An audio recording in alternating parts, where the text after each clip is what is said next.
In recent weeks, a University of Alabama football player was arrested for possession of marijuana, illegal possession of a firearm, and possession of a stolen firearm. Should someone have seen this coming? In 1732, Alexander Pope wrote episodes to several persons.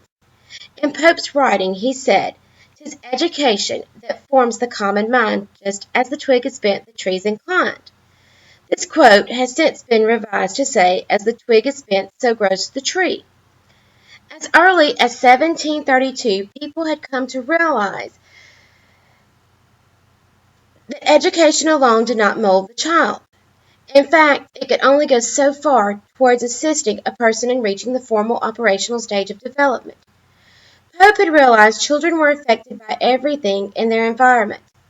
When dealing with a young mind, even the earliest influence can have a permanent effect.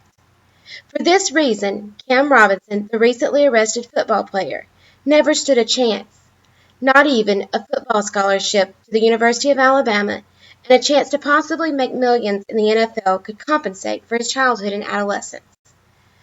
There are many developmental theories which could account for the manner in which Robinson's twig was bent.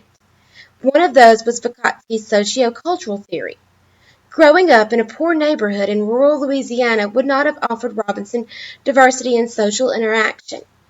There would have been virtually no cultural experience, and more than likely his time would have been spent surrounded by a close-knit group of relatives and friends, all of whom had grown up with the same lack of social development he was now experiencing. Without cultural development, one cannot develop a diversity of thought. This lack of diverse thought prevented Robinson from developing the ability to solve problems and be able to think for himself. Robinson was born disadvantaged. Football was his ticket out of poverty. He was born with a God-given talent, and the only praise he most likely ever received was related to his talent. However, even with nurturing from coaches, he was unable to overcome his birth.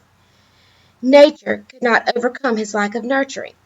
His mother struggled to raise multiple children and had very little formal education or job skills. She had little time for building quality relationships with her children, and because she came from the same disadvantaged background as her son, she probably wouldn't have known where to begin had she had the time. There is no evidence of possible learning problems in Robinson's class. When he graduated from high school in 2014, at 22 years old, he was still only a sophomore at the University of Alabama. He may have had developmental problems. He may very well have been a man trapped in a child's body. I would place him in Piaget's pre-operational stage of development. He only thought in the moment. He never thought about the consequences of his actions. He did not allow himself to consider his teammates and their reliance on him for success in the upcoming season. Robinson was not equipped with the tools he needed to make sound decisions. He wasn't able to consider the consequences of his behavior. Displaying childlike behavior, he thought he was invincible and rules did not apply to him.